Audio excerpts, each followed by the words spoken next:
The Sheahan family owned 400 acres inside the most restricted military zone in the United States for over a century.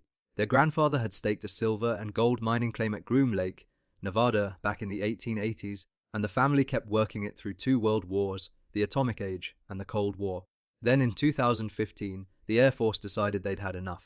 The government's opening offer for 130 years of family history was $5.2 million. The Sheahan family said no. A federal court eventually forced them out and awarded them $1.204 million. Their own appraisers had valued the land at between $44 million and $116 million. The government paid roughly 1% of the top estimate, took the land, and that was the end of the only private property that had ever overlapped with the world's most secretive address. Area 51 is not a building, a laboratory, or a single classified facility. It's a remote detachment of Edwards Air Force Base, administered through Air Force Materiel Command, sitting inside the Nevada Test and Training Range, which is itself a restricted military complex covering roughly 4,120 square miles. The specific parcel at Groom Lake, the one everyone pictures, covers approximately 38,400 acres, 60 square miles of alkaline desert, dry lakebed and runway, no roads into it that you're allowed to use, no airspace over it that you're allowed to enter. The restricted zone above the base, formerly designated R4808 North by the FAA, runs from 13,000 feet up to unlimited altitude, and it's active continuously. Not during business hours, not on weekdays, continuously. The entire state of Nevada is roughly 85% federally owned, and Area 51 sits at the center of the most locked down portion of that federal inventory. You can't buy it because it isn't for sale. It has never been for sale. And the one time the government thought private land nearby was even a minor inconvenience, they took it. The story of how this piece of desert became the most classified address on Earth starts in 1954, when the CIA and the Air Force had a problem. The Soviet Union was building bombers and missiles at a pace that American intelligence couldn't independently verify, because American planes couldn't fly over Soviet territory without getting shot down. The answer was a new aircraft, something that could fly so high that no existing weapon could reach it. The project was called Aquatone. The plane was the U-2, and the man who had to build it, Clarence Kelly Johnson, the head of Lockheed's Skunk Works division, also had to find somewhere to test it where nobody would see it. In November of 1954, Johnson sent test pilot Tony LeVere into the Nevada desert to look for a remote dry lakeage suitable for flight testing. LeVere found Groom Lake. On April 12, 1955, Johnson, CIA officer Richard Bissell, and a small survey team flew over the site and chose it. By August of that year, the U-2 made its first test flight from a runway that had been graded into the desert in a matter of months. The entire facility in those early days amounted to a few hangars, some trailers used as dormitories, and a hardpan runway. Kelly Johnson named it Paradise Ranch. It was meant to sound appealing. It was not. Dust storms were powerful enough to strip the paint off vehicles. Scorpions and rattlesnakes were routine. Rain runoff from the surrounding mountains would flood the lakebed and make the runway unusable for days. The workers who came to Paradise Ranch in 1955 were technicians, security personnel, and support staff who'd signed secrecy agreements so tight they couldn't tell their families where they worked. They lived on site, rotating in and out of the desert, working on an aircraft that officially didn't exist for a program that had no name in any public document. The government had formally withdrawn 38,400 acres from public use through Public Land Order 1662 in 1958, formalizing what was already operational reality. The ranch grew, hangars multiplied, the runway lengthened, but the core arrangement never changed. Classified programs built by cleared contractors in the middle of nowhere for budgets that no taxpayer would ever read. By the late 1950s, the U-2's greatest vulnerability had become clear.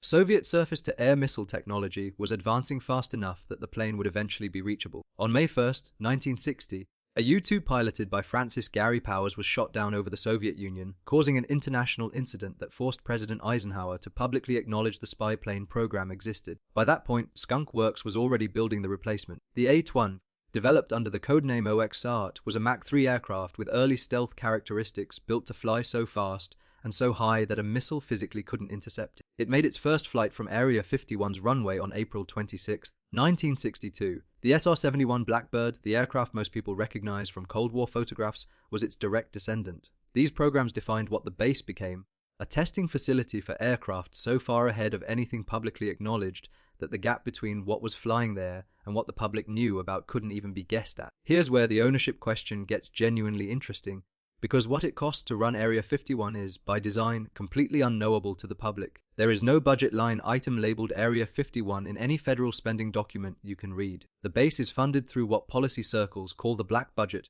which is the classified portion of federal intelligence and defense spending protected to conceal operational details. In 2013, documents published by the Washington Post based on material from Edward Snowden revealed that the total National Intelligence Program budget for that fiscal year was $52.6 billion. The full intelligence budget across all programs in fiscal year 2025 was requested at over $100 billion when you add the National Intelligence Program at $73.4 billion and the Military Intelligence Program at $28.2 billion. None of those figures tells you what fraction goes to Area 51 because Area 51 doesn't appear as a named entry in any of them. Congressional oversight happens through closed committee sessions in classified setting. Members who do know specifics cannot say so publicly. Every American taxpayer owns a fractional share of this base in the sense that federal money funds it, but knowing what's being paid for or how much, gone. The people who work at Area 51 don't drive there.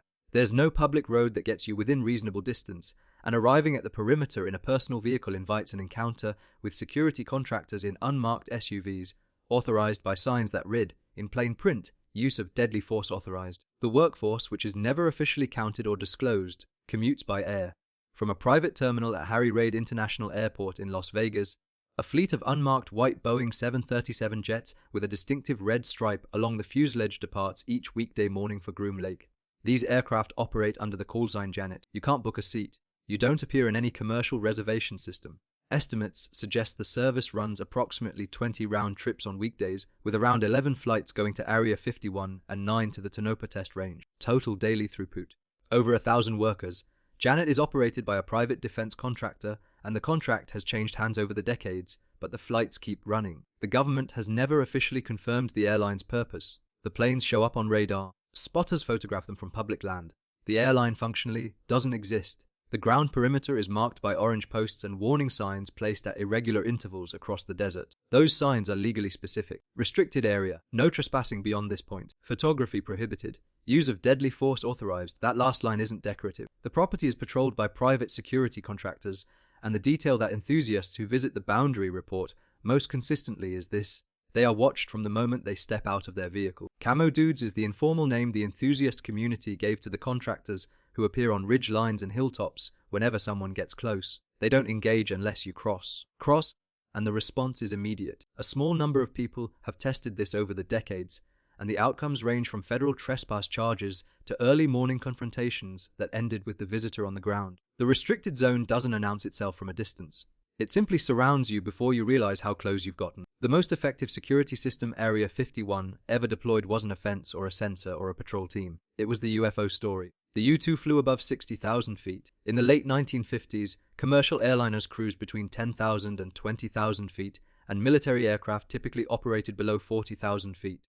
Nobody in the general public believed manned aircraft could fly above 60,000 feet, so when airline pilots and civilians spotted the silver glint of a U-2 catching sunlight at dusk, while the sky below was already dark, they reported something that looked, by their understanding of what was possible, exactly like a spacecraft. The Air Force's Project Blue Book program was officially tasked with investigating UFO reports. When a sighting was traced to a U-2 flight, investigators were briefed, but because the U-2 was classified, they couldn't tell the witness what they'd actually seen. Instead, they attributed the sightings to natural phenomena, ice crystals, temperature inversions, atmospheric anomalies, to protect the secret nature of the spy plane program. Project Blue Book was officially closed in 1969, having investigated over 12,000 UFO reports across more than 2 decades. The stated conclusion was that the vast majority were misidentifications of natural phenomena, conventional aircraft, or other explainable objects. What the conclusion didn't say out loud, but what the declassified record now confirms, is that some of those misidentifications were deliberate. The government knew exactly what had been seen. They chose the wrong explanation on purpose. The CIA eventually acknowledged that U-2 and A-12 test flights accounted for a substantial portion of all UFO reports during that period. The exact fraction is still debated, but the mechanism is confirmed the government knew what people were seeing, knew it wasn't alien, and allowed the alien explanation to persist because the true explanation was classified. The myth was cheaper than the truth. For decades, the US government didn't officially acknowledge that Area 51 existed at all. Maps were altered. Congressional testimony was carefully worded. The CIA's internal history of the U-2 and OXCART programs had been written in the 1970s but stayed classified for decades, and earlier versions released under Freedom of Information Act requests had every mention of Groom Lake systematically blacked out. In August of 2013, Researchers at George Washington University's National Security Archive submitted a FOIA request that returned something different, a version of the CIA's overhead reconnaissance history with the name Area 51 still in the text. The agency confirmed the facility's existence, identified its location on a map, and acknowledged its role in the U-2 and OXCART program. That was the official moment. Roughly 60 years after the base began operating, the government finally said the name out loud. The current operations there remain classified. The current budget remains classified. What's being tested there now is classified. 2013 didn't open the book, it just confirmed the book exists. Which brings us back to the Sheahan family, and the only real ownership story in the Area 51 record. The Sheahans weren't a modern real estate play. Their grandfather had been mining at Groom Lake since the 1880s, before the federal government had any interest in the valley, before there was a base, before the dry lakebed had a classified designation. The family worked the mine through the early 20th century, and when the Air Force began building the restricted range around them, the Groom mine became an island of private land inside a sea of controlled desert. For years, the Air Force tolerated it, then they didn't. The problem, from the military's perspective, was operational when family members were present at the mine. The base had to cancel or reroute flight operations because the Sheahans' property had a direct line of sight into parts of the facility. The Air Force began making purchase offers. The first formal offer was $2.4 million, made in 2014. The family declined. A second offer of $5.2 million came with a deadline September 10th of 2015. The family declined again. On that date, the U.S. government initiated condemnation proceedings in federal court and seized the property through eminent domain. A court later determined just compensation $1.204 million. The Air Force's own internal appraisal had valued the land at $333,300. The family's appraisers had argued the land was worth between $44 million and $116 million. The gap between those three numbers, $333,000, $1.2 million, and $116 million, tells you almost everything about what it means to hold property adjacent to a facility whose value is functionally infinite to the government that runs it. The Sheahans couldn't sell to another private buyer because no buyer could get security clearance to access the land. They couldn't develop it because the Air Force controlled the access roads. They couldn't even invite a real estate appraiser to conduct a standard market analysis because the site was inside a restricted zone. The government held every card. The family held the deed. In the end, the deed mattered less than the clearance. The Sheahans left behind family graves, 19th century mining equipment, and artifacts that couldn't be moved in time. The government, in its court filings, described the family's presence at the mine as a tremendous expense to taxpayers. The family described it differently. In July of 2019, a man named Matty Roberts posted a Facebook event as a joke. The event was titled Storm Area 51, They Can't Stop All of Us. The premise was that if enough people showed up and ran at the gates at once, the military couldn't arrest everyone. Within weeks, 2 million people had marked themselves as going. The Air Force issued a statement. The Lincoln County Sheriff's Office, which covers Rachel, Nevada, the town nearest to the base, warned that local infrastructure couldn't handle that kind of crowd. On September 20th of 2019, when the event was scheduled, roughly 1,500 to 3,000 people gathered in Rachel for what had evolved into a music festival called Alien Stock. At the actual gate of Area 51, around 75 people showed up at the 3 a.m. scheduled raid time. They didn't storm the gate, they took photographs. A small number were arrested for trespassing near the perimeter. No one got inside. The base continued operating on its normal schedule. The workers boarded their Janet flights at Harry Reid the following Monday morning at the usual time. The government noticed. It adapted nothing. The town of Rachel, Nevada, sits about 25 miles from the base perimeter and has a permanent population. The last available county estimates put somewhere between 50 and 100 people. It has one bar. The Little Alewian has been catering to Area 51 tourism for decades, serving food, selling merchandise, and renting rooms to the curious. Nevada State Route 375, which runs through the high desert near the perimeter, was officially renamed the Extraterrestrial Highway by the state legislature in 1996. Nevada knew which asset it had in the story, even if the federal government owned the land behind it. The myth was free.